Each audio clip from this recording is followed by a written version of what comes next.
Hello everyone. Today our group will presentation about Chapter 10, Site Selection.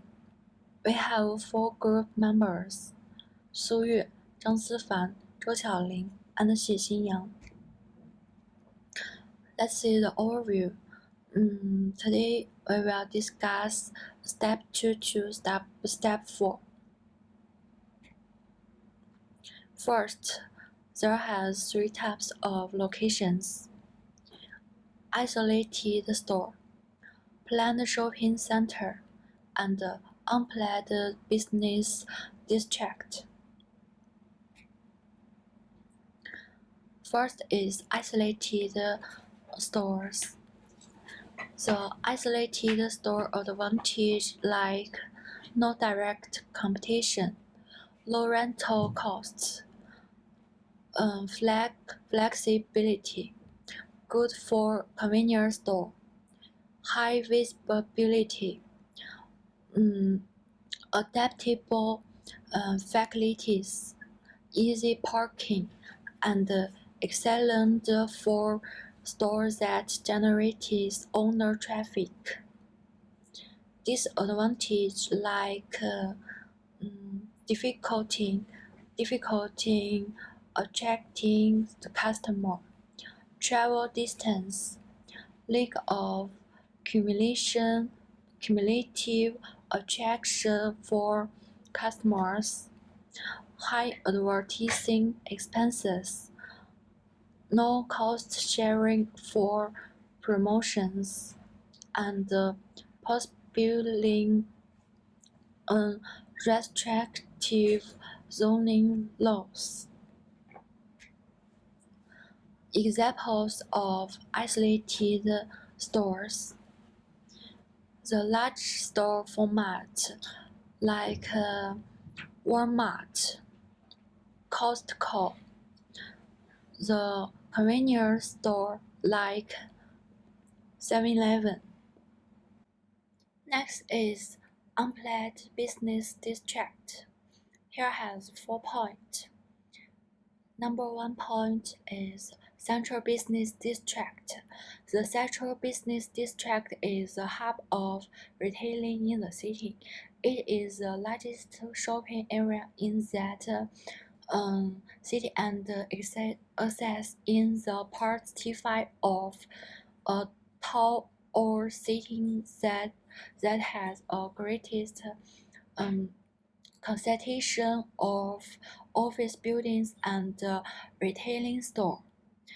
It has at least one major department store and a broader grouping of specialty and convenience store. Number 2 is secondary business district.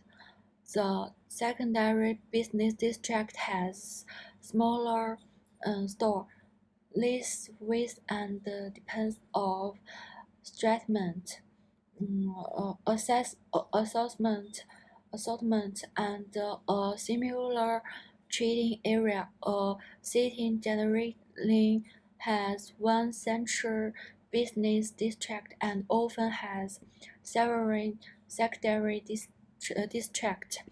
Number 3 is neighborhood business district. The neighborhood business district contains several small stores with a major retailer, typically being a supermarket, large drugstore, or a variety store. It is generally located on the major street of its residential area. The final point is string. The string is composed of a group of retail stores with similar or compatible product line that is located along a street or highway. Next is planned shopping centers.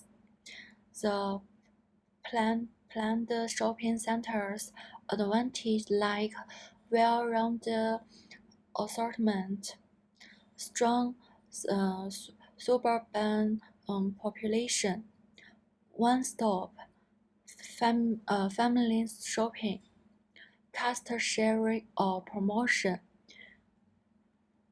transportation success. For this for district uh, per, per, dis, per district traffic. Disadvantage like limited flexibility, higher rate, restricted product offering in list competition requirements for association membership, domination by Antro store, impact of store closing on affinities. This is a table about characteristics of centers, and the first one here is regional center. There's other two tables so we can compare it. Let's see the first one, the site area. The total site area of regional center is 30 to 100 or more. The regional center is a large, planned shopping facility appealing to a geographically dispersed market. It has at least one or two department stores and 50 to 150 or more smaller retailers. The market is more than 100,000 people who live or work up to 30 minutes driving time. Some regional centers have become the social, cultural, and vocational focal point of an entire suburban area. The first outdoor regional center opened in 1950 in Seattle. The first climate-controlled center was built in 1956 outside Minneapolis. Today, there are about 2,755 regional centers in the United States. This format is also popping up around the world. Let's see the next table. This table is about community center. A community shopping center is a moderated sized planned shopping facility with a branch department store and a category killer store, as well as several small stores. It offers a moderate assortment of shopping and convenience-oriented goods and services. From 20,000 to 100,000 people who live or work within 10 to 20 minutes of the center are served by this location. Another type of community center is the lifestyle center. It's another type of community center, an open-air shopping site that typically includes 150,000 to 500,000 square feet of space dedicated to upscale, well-known specialty stores. The focus is often on upright home products, books, music, and restaurants. Next chapter is the neighborhood center. The neighborhood center is a planned shopping facility with the largest store being a supermarket or a drugstore. So we can see that why the supermarket and the drugstore is the main store in the neighborhood center. It's because the supermarket or drugstore is the most needed in the neighborhood, and it's also convenient if it's near the neighborhood. This picture is the West Edmonton Mall. The West Edmonton Mall is a very large mall and is very popular. It's located in Alberta, Canada. Is one of the world's largest shopping centers. It has more than 800 stores, more than 100 dining venues, two hotels, and a variety of entertainment attractions, including the roller coaster shown here. This is the location and site evaluation. Here's two specific requires. The first one is 100% location. The second one is the optimum site for a particular store. This one is a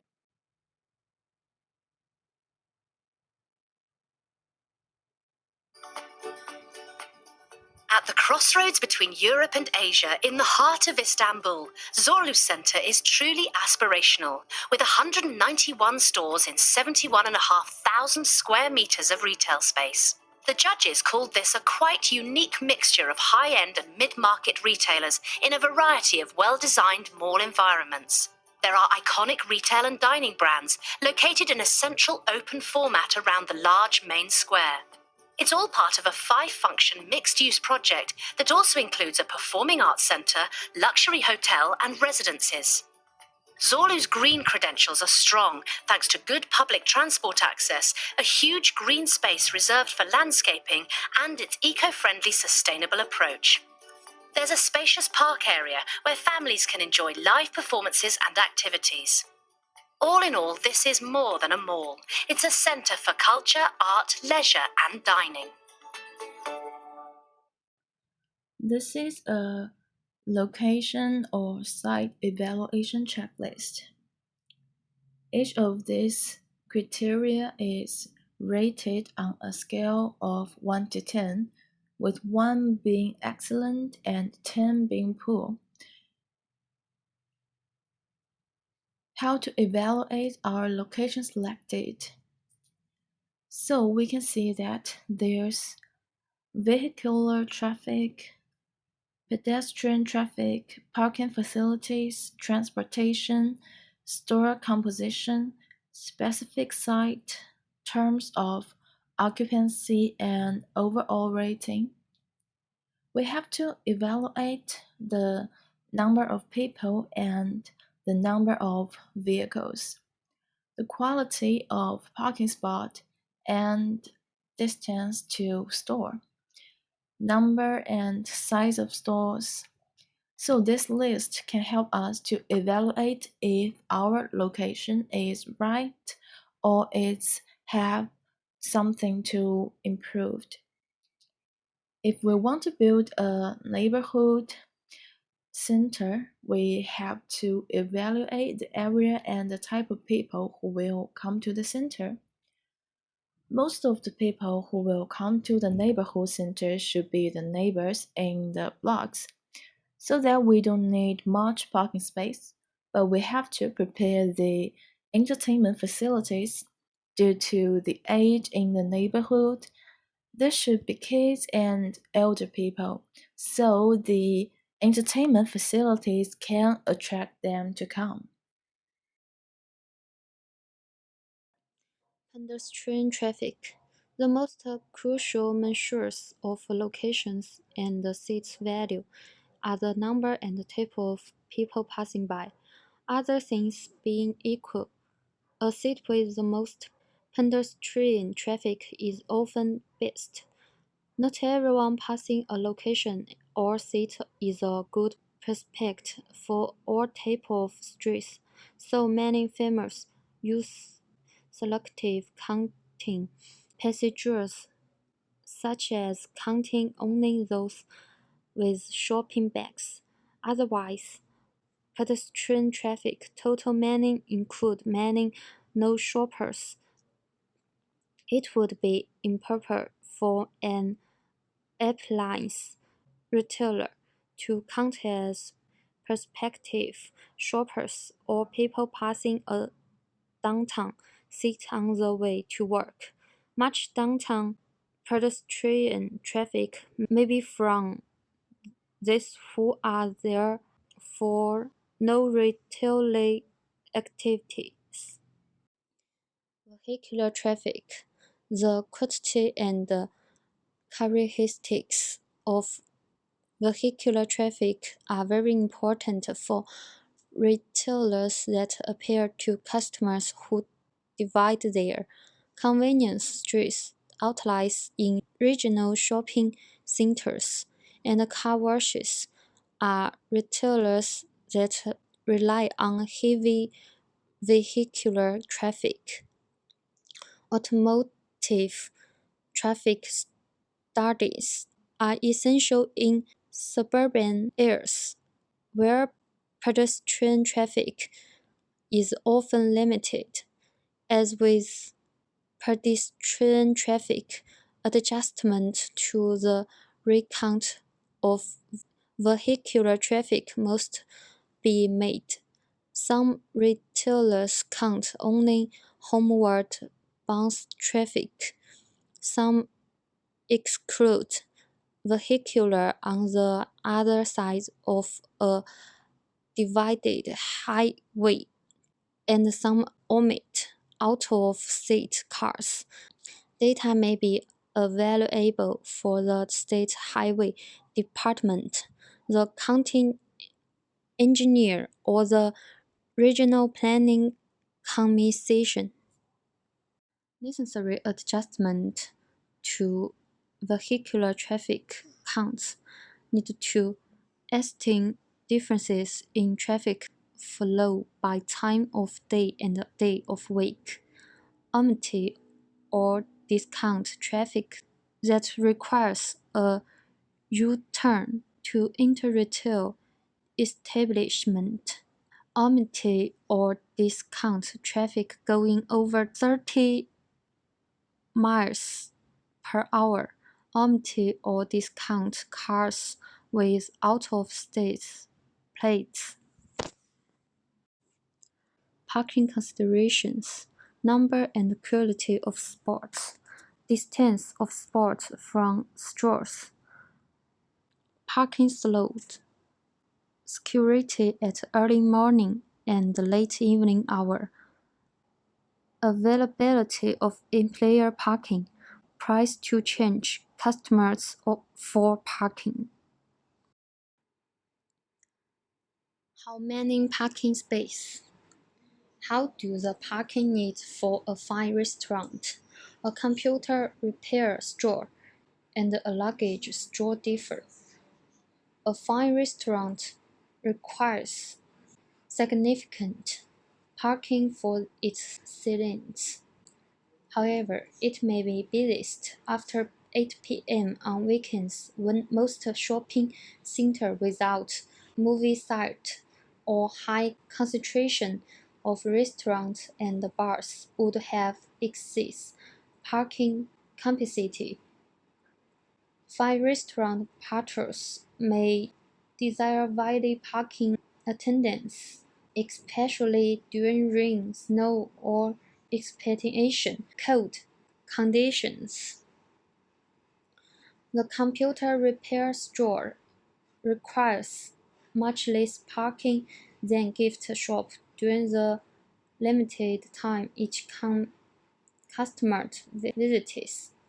The luggage store may require a considerable amount of nearby parking that customers can use for moderate products of time since its shoppers are likely to visit other stores on the same shopping trip. Corner influence and Louis Vuitton. This Louis Vuitton street corner branch may generate pedestrian and vehicle traffic in Hong Kong and its eye-catching attraction. Due to situation of many ideal locations and the lack of available locations in other locations, some retailers have turned to non-traditional locations. Store composition and seat characteristics.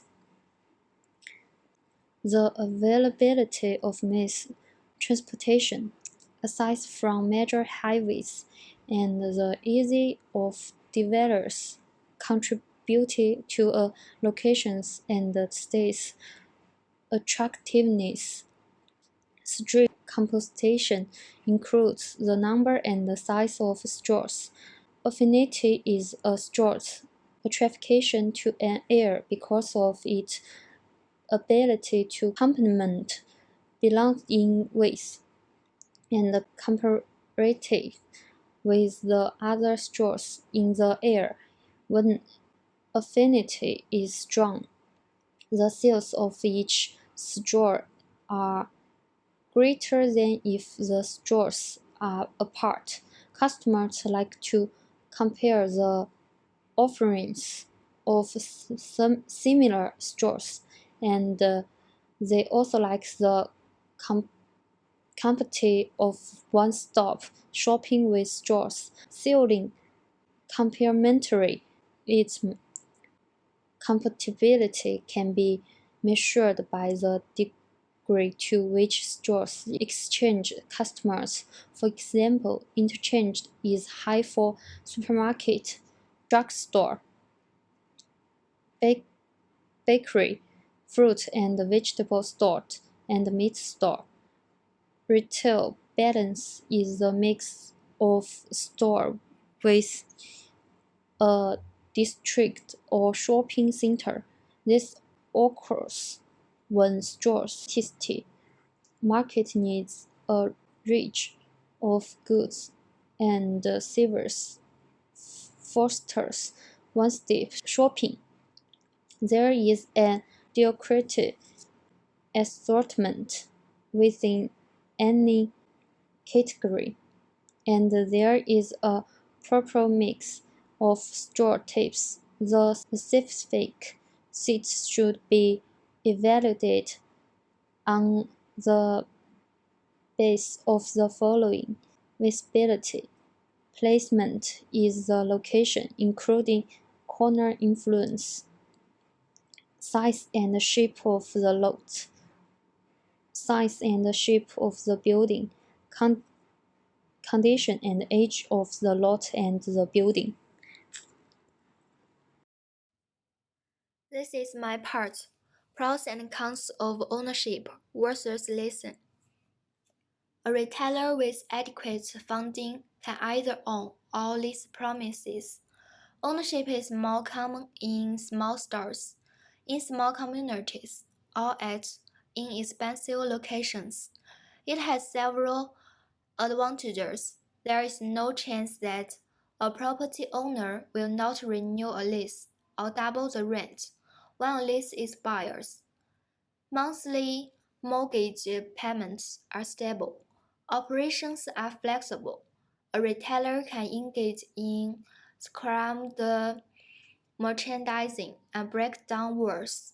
It is also likely that property value will appreciate over time, resulting in financial gain if the business is sold.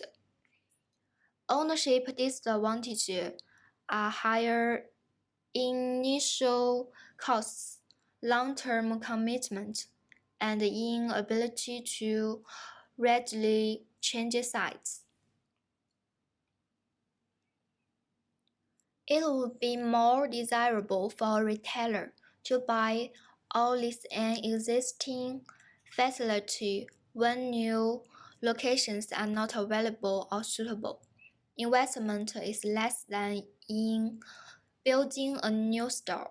The retailer does not require flexibility in store design. When the retailer is concerned with the risk of getting zoning approval, and when the retailer wishes to use the new facility as soon as possible. Terms of occupancy considerations. Operating and maintenance costs, as well as taxes, need to be calculated. Zoning restrictions should be analyzed, since they limit operations and flexibility. Voluntary restrictions may also apply. They are most prevalent in planned shopping centers. The Federal Trade Commission has limited some shopping center practices. For example, it discourages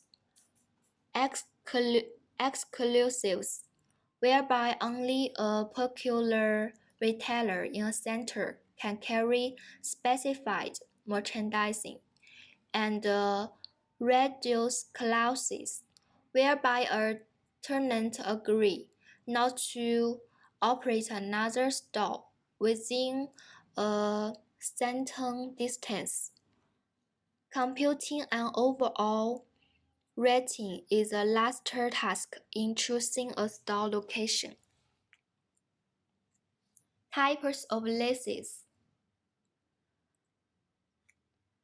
Straight lease, percentage lease, maintenance increase recompense lease, graduated lease, and net lease. Property owners do not rely solely on constant rent leases, partly due to their concern about interest rates and the related rise in operating costs. Example of lease types. The simplest, most direct arrangement is a straight lease. A retailer pays a fixed dollar amount per month over the life of the lease. Rent usually ranges from $1 to $75 annually per square foot, depending on the site desirability and store traffic. At some sites, rents can be much higher. A percentage lease stipulates that rent is related to sales or profits. This differs from a straight lease, which requires constant payments. A percentage lease protects a property owner against inflation and lets it benefit if a store is successful. It also allows a tenant to view the lease as a variable cost. Rent is lower when its performance is weak and higher. When performance is good, the percentage rate varies by type of shopping district or center and by type of store. Percentage leases have variations. With a specified minimum, lower sales are assumed to be partly the retailer's responsibility.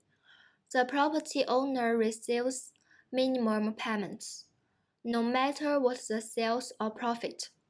It is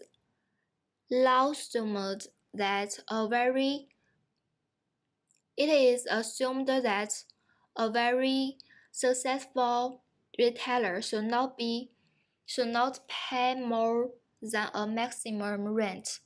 Superior merchandising, promotion, and pricing should reward the seller. Another variation is a sliding scale. The ratio of rent to sales changes as sales rise. A sliding down scale has a retailer pay a lower percentage as sales go up and is an incentive to the retailer. Maintenance increase recapment lease.